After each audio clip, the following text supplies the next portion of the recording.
specific instructions were for Ruth to go in, lay at his feet, just to uncover his feet. Okay? There was no, she was not to touch him. She was not to say a word. She was just to simply do that.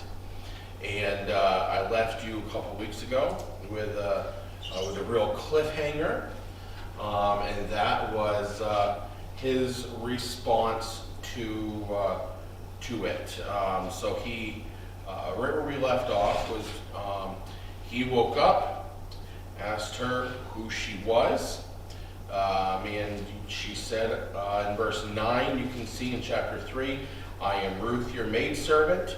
Take your maidservant under your wing, for you are a close relative. That is right where we left off last week, so that is where we are picking up tonight.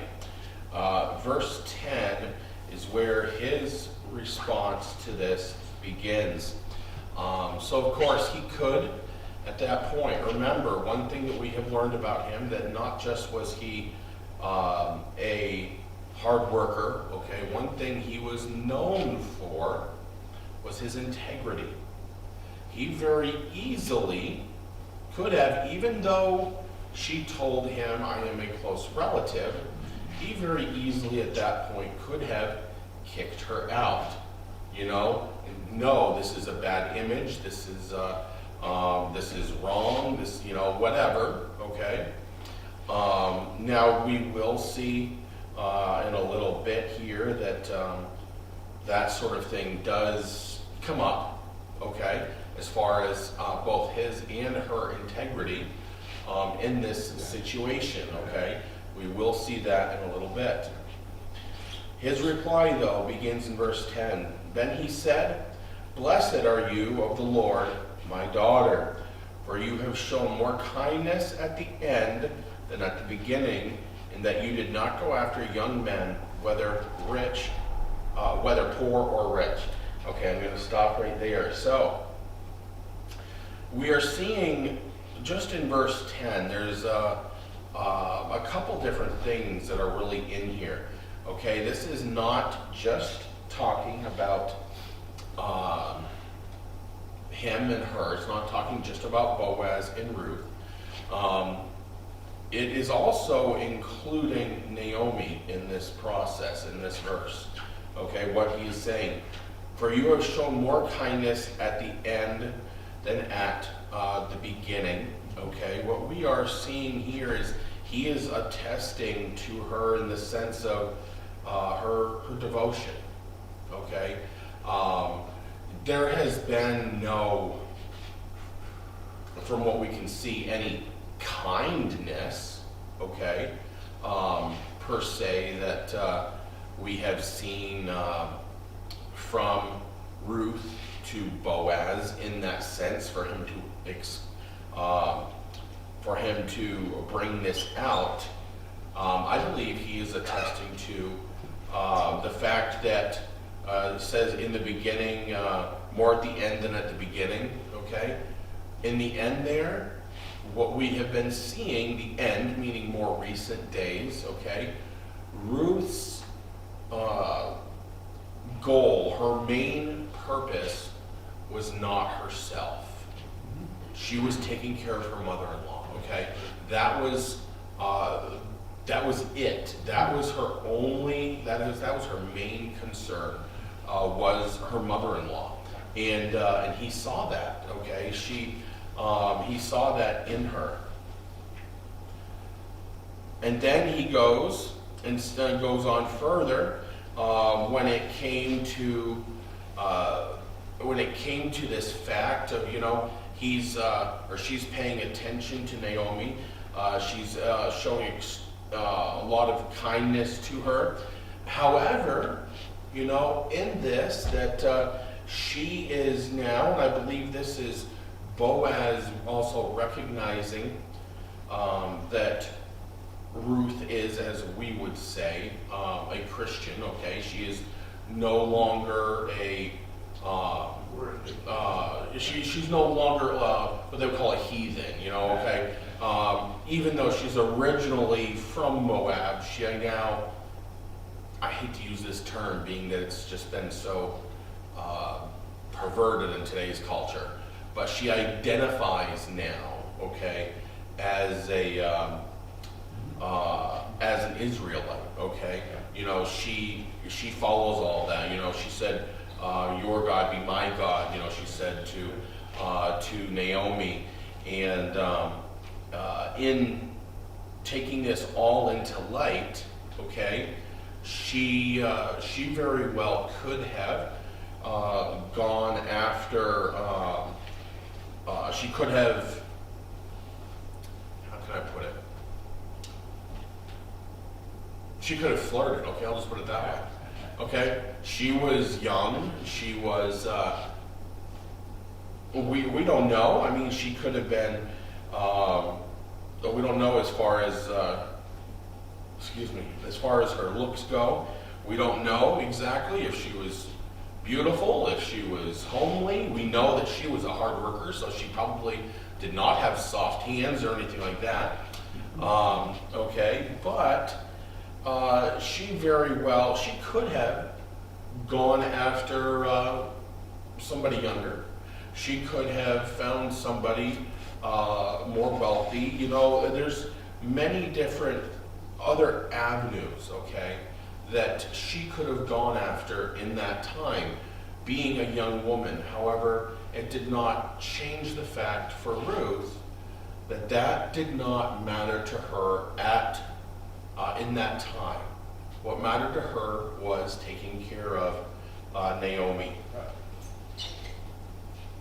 And that's what he's recognizing there in verse 10. Verse 11, "And now, my daughter, do not fear. I will do for you all that you request, for all the people of my town know that you are a virtuous woman." Okay? So, I mean, I don't think I need to explain a whole lot in this verse. Now, one thing I do want to point out, okay, in verse 10 and in verse 11, you notice he uses the term "my daughter." Okay, this is not him, it's not the term daughter that we would use, like Penelope is my daughter, okay? In this sense, this is something that he could have used even for, say, a niece or something, okay? It's a sign of a close love, okay?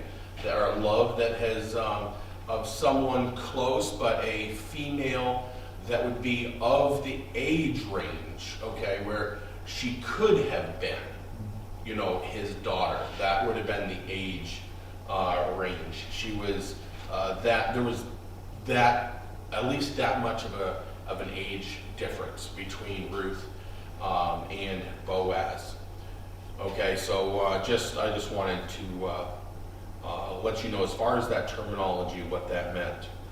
But then one other, two things real quick.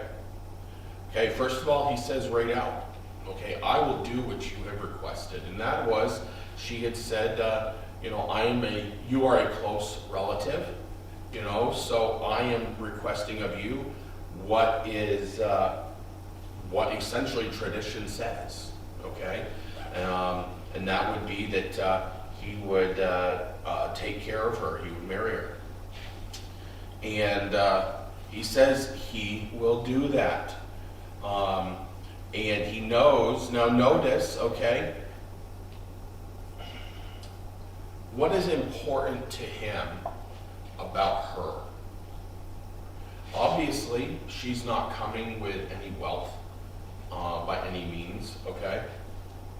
She is essentially what people would call a pauper. She lived on alms, you know. She went out and gleaned, you know, things like that, okay? It was what she could get essentially for free, or with the very little amount of work that her as a woman could do, okay? That is what she did, okay? So there's nothing like that is coming into play. What was important to him was what he pointed out here.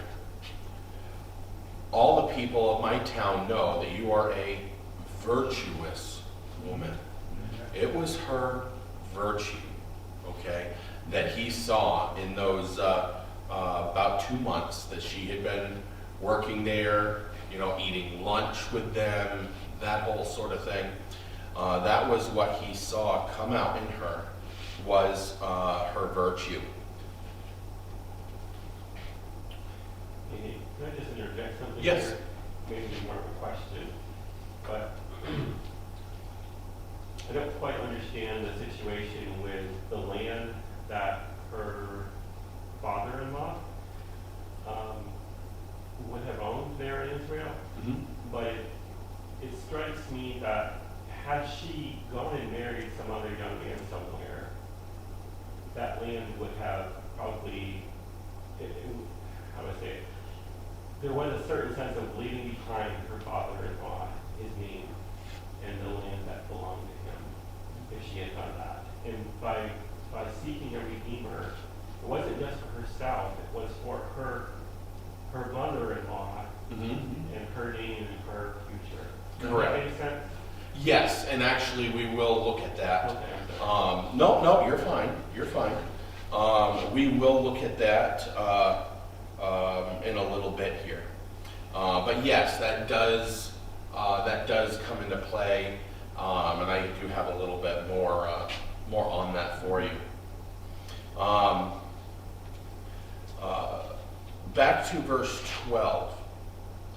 Now it is true, this is Boaz still speaking to Ruth. Now it is true that I am a close relative. However, there is a relative closer than I. Now, one thing I do want to say is that this other relative, which we will see, he, by the sounds of it, and just with everything implied, okay, he was one that was most likely wealthy as well, okay? And the reason why, most likely the reason why Naomi did not send Ruth to him was it's possible that Naomi did not realize, okay, exactly who he was or his exact relation and that sort of thing, okay? And he also already had himself a bride, where Yes. Boaz did not. Correct. I mean, that's, yes. In that, boy, you guys, so that's two so far they're jumping ahead a little You bit. might not just have liked the guy to begin with. I mean,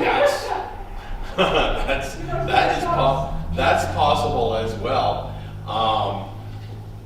But at the same time, from what we are seeing with Naomi and everything, I don't believe that Naomi would have purposefully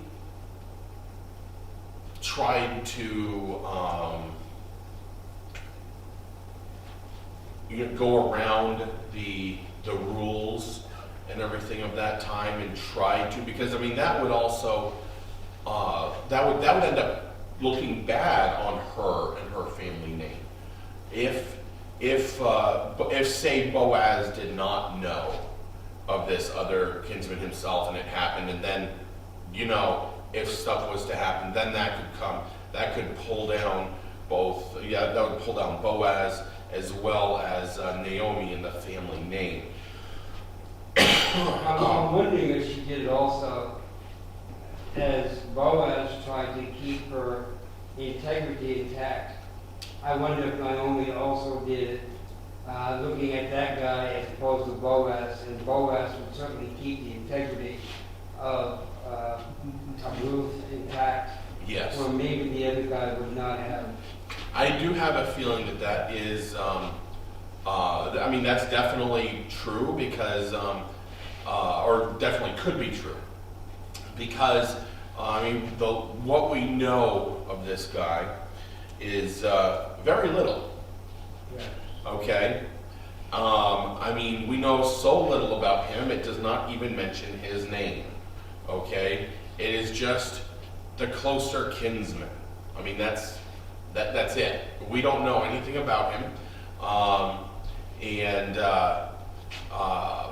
He is, okay, he was very quick to, when it was offered. Let's go ahead and, we'll jump ahead since this has Can I also ask a question? Yes. Would this imply, now I know the Jewish families were very close and they knew who their relatives were and all that, but could it also imply though that maybe Boaz has started doing some checking? As far as, because I'm taking it that this guy was not a real close relative. I thought it said he was closer. Well, closer as far as bloodline, Yeah. but Not in relationship. not in relationship, as in, I have second cousins that I know better than first cousins. Yeah. So that's, so I believe that's what it is. He may have been closer, as far as, blood goes, but then as far as, whether they, could have been, and one reason of that may have been, is the fact that one thing that I'm really getting about this guy, not Boaz, okay, the other kinsman, is that he may have had an issue with greed, okay? Caring, more focused on himself than even, trying to better himself, make himself look better, and, in which that sort of thing can drive a wedge in between, you and your family, okay? Let's skip ahead to chapter 4. Chapter 4, well, let's see. Well, you know what, we just got to start reading in verse 1. Now Boaz went up to the gate and sat down there, and behold, the close relative of whom Boaz had spoken came by. So Boaz said, "Come aside, friend, sit down here." So he came aside and sat down. And he took 10 men of the elders of the city and said, "Sit down here." So they sat down. The one thing I want to point out about Boaz here, we don't know his exact position, but I'm going to say that it was a good, pretty good chance that he may have been the head, as they use the term here, elder. He may have been the head elder, because he approaches this this gate, this town square area where business was conducted, on a day that business was typically conducted on one certain day of the week, okay? But if it was that day, the elders would have been there already. Everybody would have been there. He approached it with one of authority, and it's in the way it says he took 10 men of the elders of the city, sit down here, so they sat down, okay? I'm seeing authority there. They are doing what he says. If he was not at least I'll use the term head elder, really would they have sat down? Because having 10, that is I'll call it a full panel, okay?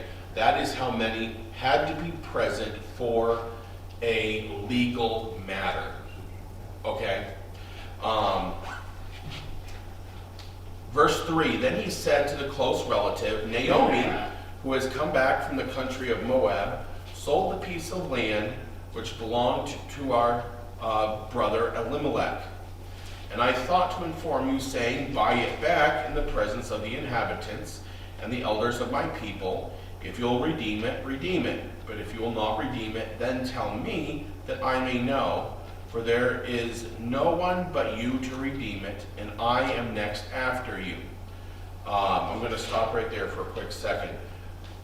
When it says in verse 3 that Naomi sold the piece of land which belonged to our brother Elimelech, okay? That sold does not mean as in full transfer of ownership.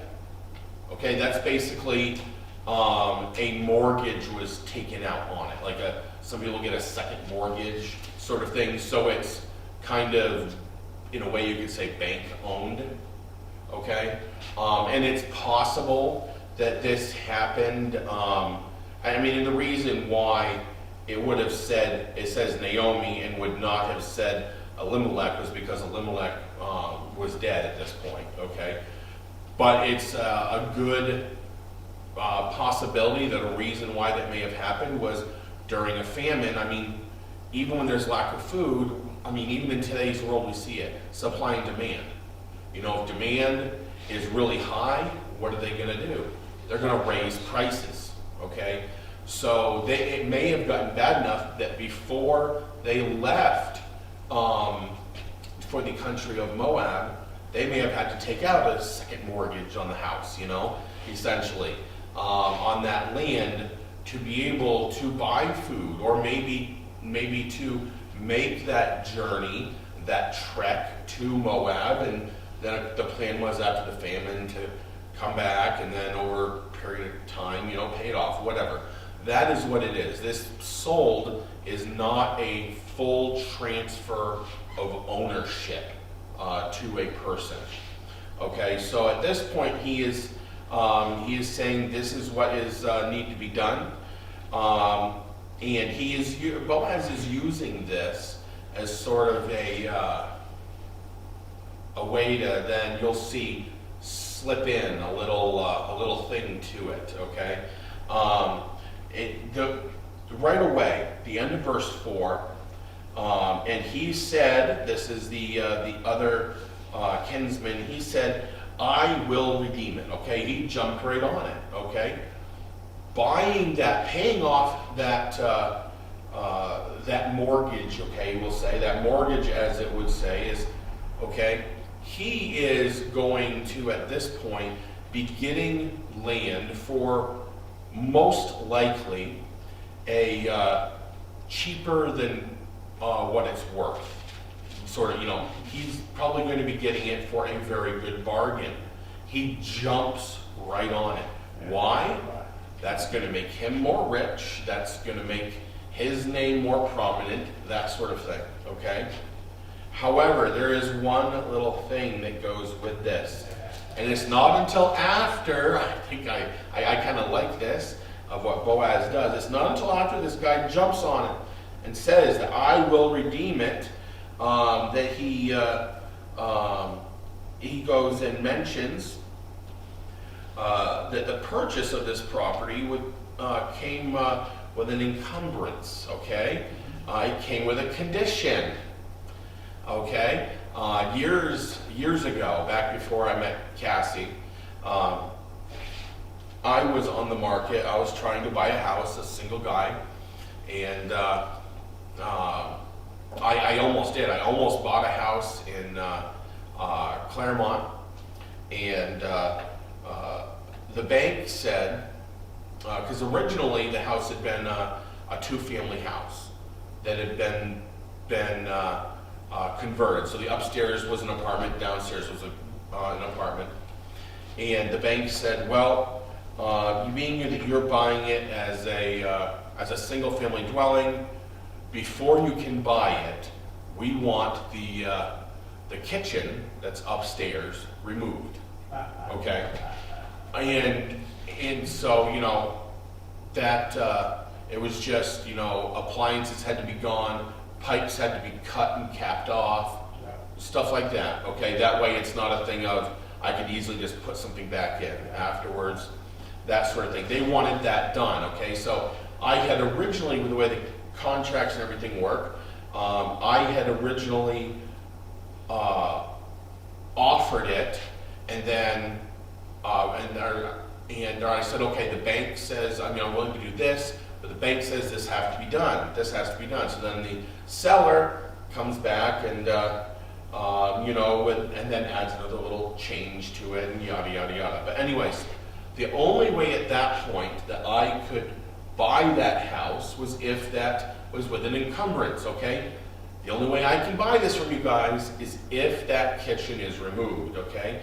So with him, he goes and says, right after the guy goes and says, I'll redeem it, verse 5, then Boaz says, on the day you buy the field from the hand of Naomi, you must also buy it from Ruth the Moabitess, the wife of the dead, to perpetuate the name of the dead through his inheritance. So he's saying, oh, and by the way, you just agreed to buy it. Well, when you buy it, you're also getting Ruth, okay? And by,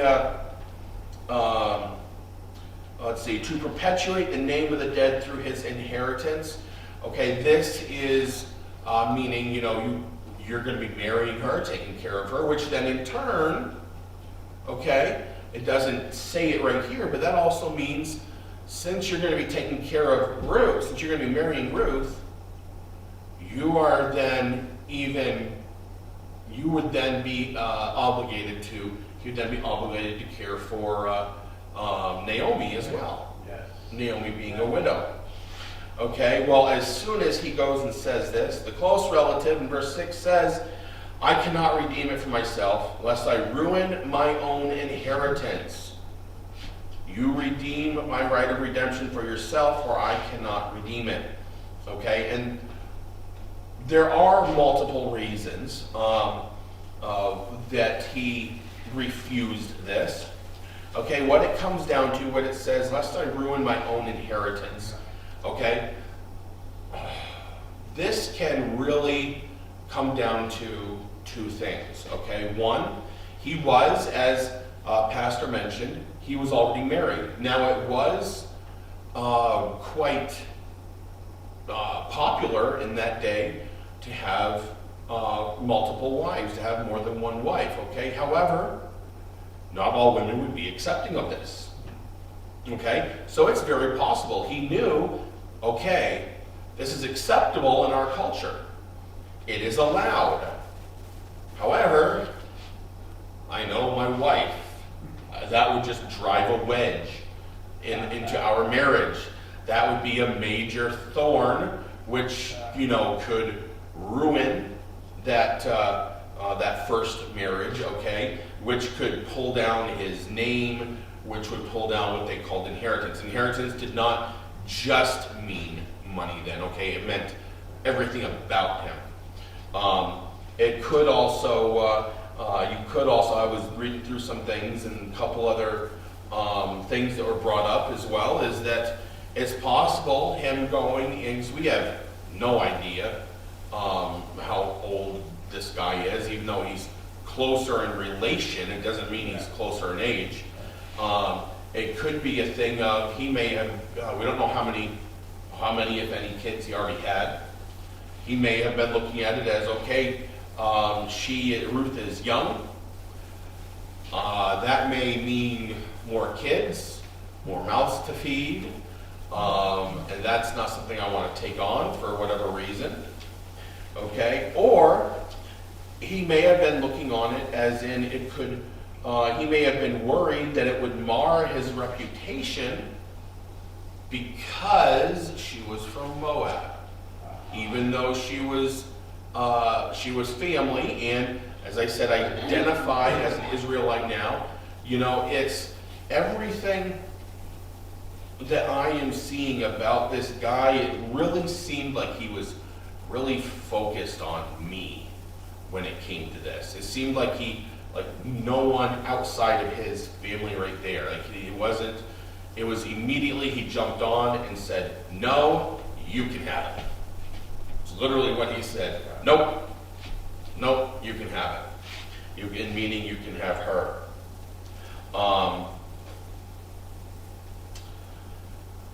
Wasn't there an element too in which he would have essentially taken Elimelech's name or position in the family instead of his own? That really depends on, it could to a point. it really depends on, I guess you could say, where they were in the family tree. I mean, because it's, even if he, I don't know that he'd necessarily take on their name. I think it would be almost the opposite. It would be more of Elimelech's line would kind of be blended into his, because he would then be considered the patriarch, and that you could say in that family. It was, what you're saying though did happen occasionally, and that would have been if Elimelech held a higher, I don't know, I'm sure there's a better word for it, but a higher ranking in the family. It's, to be totally honest, it can be very confusing. Some of the traditions, some of the ways they did with those certain things, it can be very confusing. You can look at it in one sense, oh, okay, I understand it. Oh, wait, no. So, but in this case, it's possible. I'm not going to say an absolute no to it, but it could be that way. It could be they would be absorbed into his family instead. But I mean, no matter what, okay, God uses any situation to his advantage. Okay, God wanted this line to continue through to Jesus. That's what this timeline is. This genealogy that we're working through right now is the genealogy that leads up to Jesus. If he accepted, that would totally disrupt it. Okay, and they would.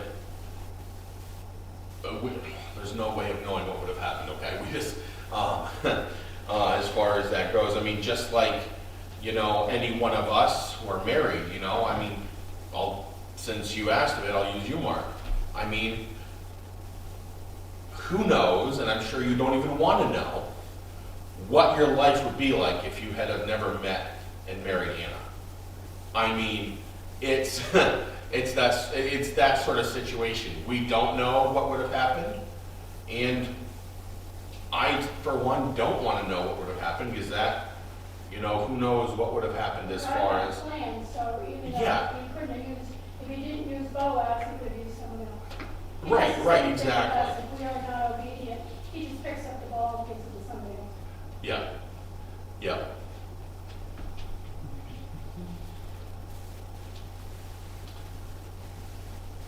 Well, let's see. What way do I want to go now? You guys had me jump around here. Let's go back a Can little. I just ask Yes. another question? Is it, I mean, you can see God's hand through all of this, and there's no doubt about it. Yes. If she were not to have married Boaz and married this other guy, that would really put a crimp in the genealogy of Jesus. That's what I was saying. Yeah, it would have. Yeah, exactly. If that had not happened. So, but at the same time, I mean, we all know the infinite knowledge and wisdom of God. You know, as much as we can know and understand it. He knew, and I think he used this situation to really make sure that everybody saw and knew the integrity of Boaz, and that he would do the right thing, no matter what the situation was. And actually, with that, let's go back to chapter 3 now. What I just said, no matter what the situation was, he would do the right thing. Okay. So verse 13 is where we pick back up. So chapter 3, verse 13, he says to Ruth, stay this night, and in the morning it shall be that if he will perform the duty of a close relative for you, good, let him do it. But if he does not want to perform the duty for you, then I will perform the duty for you, as the Lord lives, lie down until morning. Okay, he is giving he is giving Ruth an oath, a promise at this point. You know, it's essentially the same. No, I don't even want to say the same. I mean even more of a strong meaning to it. But when you are, I don't even know if they do it anymore, to be honest. The one time I've gotten called for anything with jury duty or anything, I ended up not being there to know if they did it. But when you are a witness or you're testifying or whatever in court, I know at least they used to, you had to put your hand on the Bible and Take it all. raise your right hand, then take your hat off and put your, sorry, Three Stooges joke. You raise your right hand and take the oath, okay? You are at that point, as it was, you're swearing on the Bible, because, years ago, that came about as in, the Bible in this country was held to obviously a much higher standard than it is today, okay? It was held precious, it was held sacred, okay? So that's essentially what we're seeing here. He is saying, this promise is that I am giving you is a solid one. It can't be any more solid. I am giving this promise, on the name of my God, okay? Lie down until morning. Then verse 14. So she lay at his feet until morning, and she arose before one could recognize another, okay? We don't see where he woke her up, okay? He says she got up, okay? Before one could recognize the other. That means before the sun's woken up, okay? It is still dark out. She also knew the importance as far as retaining integrity of both herself and Boaz. And that's when Boaz says, then he said, do not let it be known that the woman came to the threshing floor. Okay, and that is just because what would that picture show? If one of the, say some of the head servants, the management, okay, gets there first, to make sure everything's lined up for when the rest of the servants, what would it look like to them to see, okay, we know Boaz, we know our boss, we know he's sleeping in there, and Ruth comes walking out first thing in the morning. What picture does that get? Okay, so anyways, that is, he is basically saying, okay, it's early, you need to be leaving now to retain this, but also, this isn't something, this isn't something to be shared. Keep it to yourself. Okay?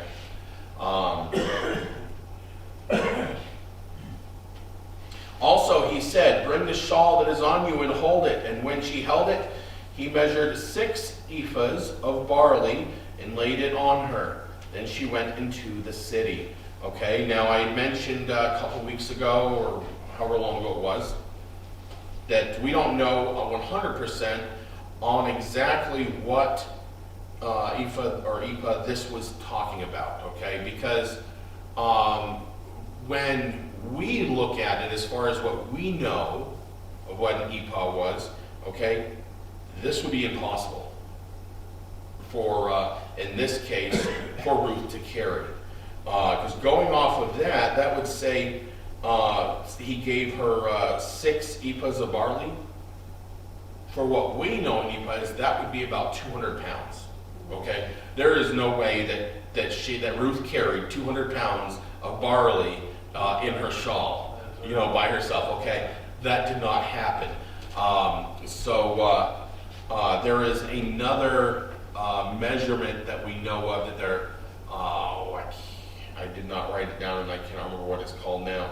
But it's very similar to this one, and it would equal to about in the 60 to 80 pound range, which that would be a lot, but would be doable for her, a working young woman, be doable for her to carry. I mean, probably a struggle, okay?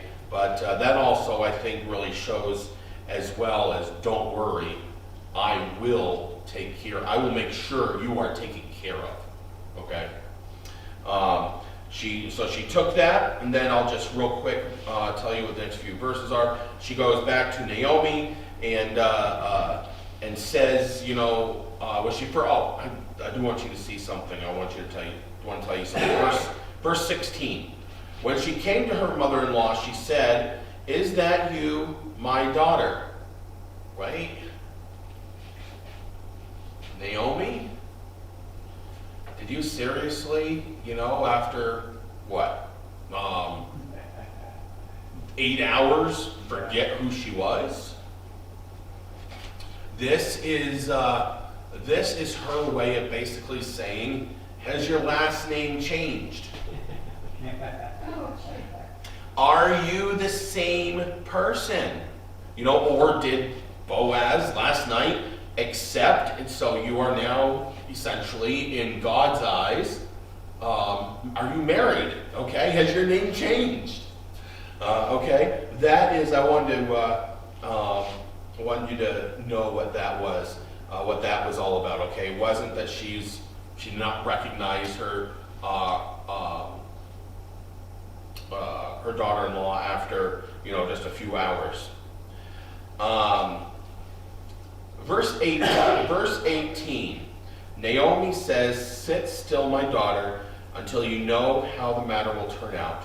For the man will not rest until he has concluded the matter this day." Okay? Naomi was just telling Ruth. Okay? Because Ruth, I'm sure at this point, her nerves were probably frayed. She probably had adrenaline rushing like crazy. Was just probably excited and nervous and all of this all in one. So she's saying, just settle down. Don't worry. I know of his integrity. I know the way Boaz is. He will do it right away. Okay? That's she's saying this day. Okay? He's going to take care of it today. He's not going to wait until all the harvests are done. That's not him. He knows that when it comes to important things, what is most important. He will take care of it this day. So now let's go back to chapter 4.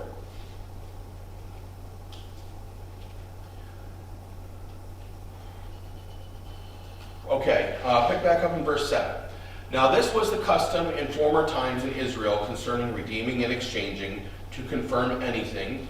I'll tell you, this is a really weird custom. One man took off his sandal and gave it to the other, and this was a confirmation in Israel. If I made an agreement with Pastor and I took my stinky shoe off and handed it to him, I don't think he would take that as a good thing. I would think he would take that as a rejection offer or something, an insult. But anyways, that was just a custom. That was essentially what they did instead of a handshake, I guess you could say, instead. Therefore the close relative said to Boaz, "Buy it for yourself." So he took off his sandal. And Boaz said to the elders and all the people, "You are witnesses this day that I have bought all that was Elimelech's, and all that was Chilion's and Mahlon's from the hand of Naomi. Moreover, Ruth, the Moabitess, the widow of Mahlon, I have acquired as my wife to perpetuate the name of the dead through his inheritance, that the name of the dead may not be cut off from among his brethren and from his position at the gate. You are witnesses this day." Okay? Boaz is also a guy who he's very thorough. He crosses his T's, dots his I's. Okay? He makes sure it's all done right. And I think this verse kind of, to one of your former questions, Mark, I think this verse kind of explains kind of what is happening here as far as the name thing and the continuance of names. To perpetuate the name of the dead through his inheritance, the name of the dead may not be cut off from among his brethren and from his position at the gate. Okay, I think that essentially what this is, the way it works in this situation, is that, how's a good way for me to put this? Ruth would be, I'll use, since we don't know, their last name, I'll use Cassie for an example, okay? She would be, she would call herself Cassie Kratz Crane, okay? That's the way it would be, that's the way she would sign her name, okay? The blending of the two together, so that way it would not end, it would still be known, and it would still continue on, okay? That's, it's a way to, it's not a way to take over a name, it basically just blends it to help it continue, okay? It helps with identity. I know it was Yes. something my mom used to say, you lose your identity because you take on your husband's name.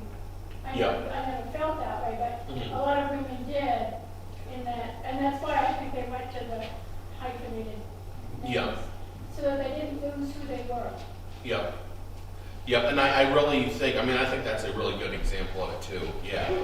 Is I believe that's what we are seeing here, is just, it's done in a way here to not lose the name. It's not saying that Boaz is changing his name, Right. okay? It's just the blending, the merging Yeah. together. Adding together almost. Yes, yep.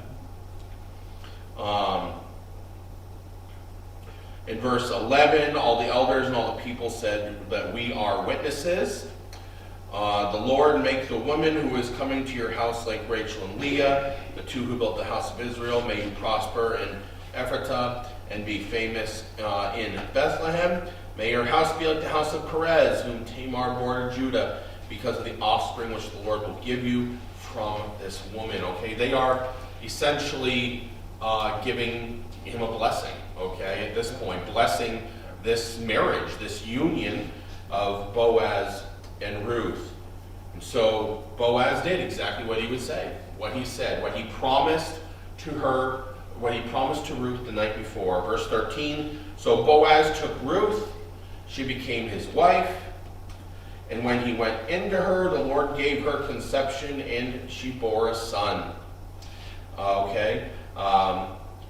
Then the women said to Naomi, blessed be the Lord, who has not left you this day without a close relative, and may his name be famous in Israel.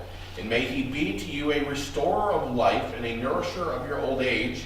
For your daughter-in-law who loves you, who is better to you than 7 sons, has borne him. Then Naomi took the child and laid him on her bosom and became a nurse to him. Okay, I'm going to stop there right quick. What we're seeing there is basically her friends, Naomi's friends, supporting her. Okay, and essentially giving their kind of a friend-to-friend blessing on her. And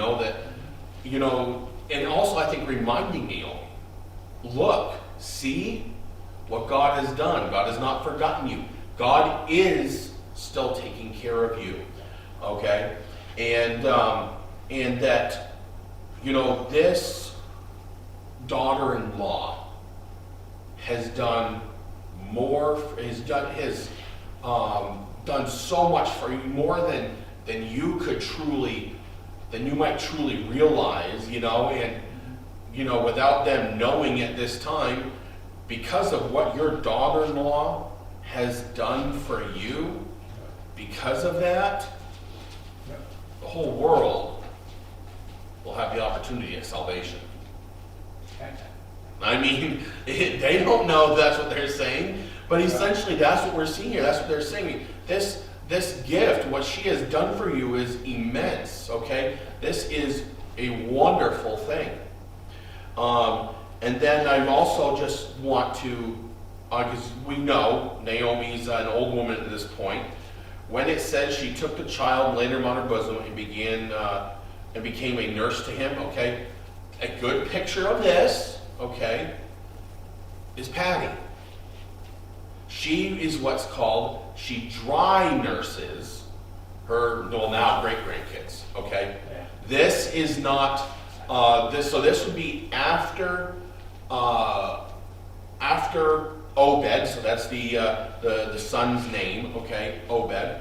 It says once Obed has been weaned, then essentially Naomi is stepping in and being grandma, okay? She is, she is helping raise, so that way Ruth can, Ruth's obviously still the mother, but then Ruth can take a lot of that real attention that baby needs, and take some of that attention and put it back to her husband now, okay? Take off some of the pressure. That way, in those months or however long that a baby is breastfeeding, okay, there can sometimes be, I don't want to say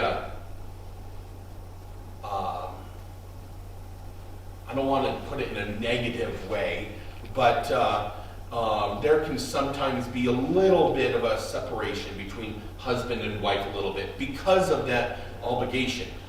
That baby needs the mother's undivided attention for its life, okay? So it's then at that point where grandma steps in, okay, after the baby's been weaned, so that way husband and wife can really get back together and get back really close together again. Verse 17, also the neighbor women gave him a name, saying, there is a son born to Naomi, and they called his name Obed. He is the father of Jesse, the father of David. Okay, so Obed, that name means a servant who worships. And as far as we know, he had only one child, and that was the son, which we just read is Jesse, the father of David. Okay, so this is the account that we know of, that we have, I should say, of Boaz and Ruth. We don't know anything beyond this initial leading up to their marriage and this short period afterwards. Okay, we don't know. There is nothing else of their lives that we have information on. And unfortunately, as far as Obed goes, what I just told you about him is as much as we know. That's all that's given. We know his name. We know of where in the lineage where he lands. That's it. Okay, and we don't know much else more on Jesse either. Okay, his name meaning Jesse is Jehovah exists. Jesse, however, was not satisfied with one child. He had 10, 8 sons and 2 daughters. Sons were Eliab, Abinadab, Shammah, Shemiah. I don't know if it's pronounced Nathaniel or Nethanel. Radai, Ozem, and of course David.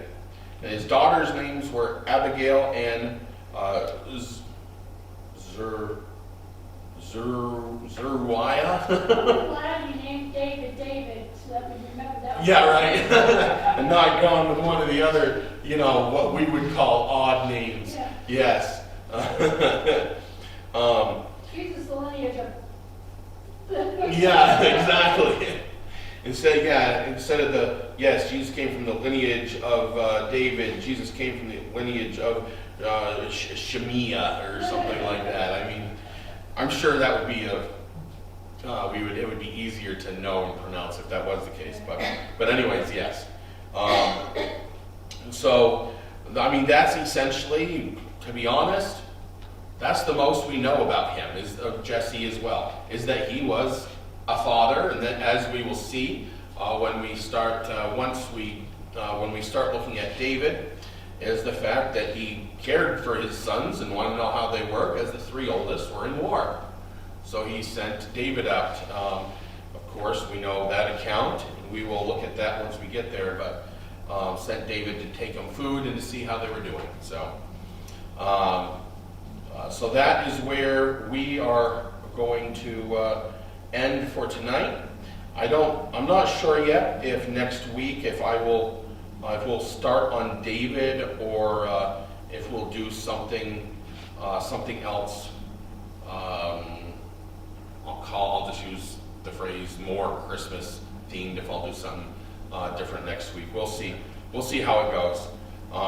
And then as a reminder, announcement wise, 2 weeks from today will be instead of the normal evening service, still be at 6 p.m., but it'll be the Christmas cantata.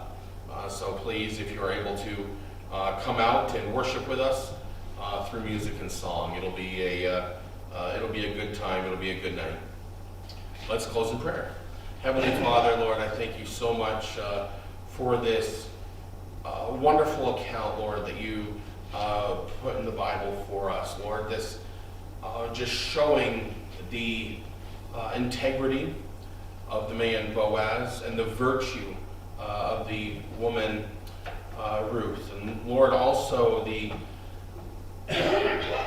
Lord, we can really take from this as well when it comes to those that might be looking for that companion, those that might be for the men, those that are looking for a wife, Lord, not to be focused, Lord, on anything on the outside, Lord, but looking at the girls, looking at the woman's heart, Lord, as we saw that Boaz was focused on exactly that with Ruth. He saw her virtue, and he was very, for lack of a better word, very impressed by it, Lord. And that's, I believe, one of the things that really made him start to love this woman. Lord, I thank you so much for the ways that you made things happen, Lord, to be able to continue this lineage, Lord, that led ultimately to Jesus coming as what we are celebrating this month, Lord, Jesus coming to earth, leaving the comforts of heaven, Lord, to take on a fleshly body, Lord, one that would get tired, one that would get hungry, one that could get hurt, and then, Lord, obviously, ultimately leading up to extreme pain, Lord, and even, Lord, time, or God, time away from you. Lord, I just thank you so much for that sacrifice. And God, I just ask your blessing, Lord, on these people tonight, and also, Lord, for the other Bible studies and prayer meetings and such throughout this week. And we ask all this in your name.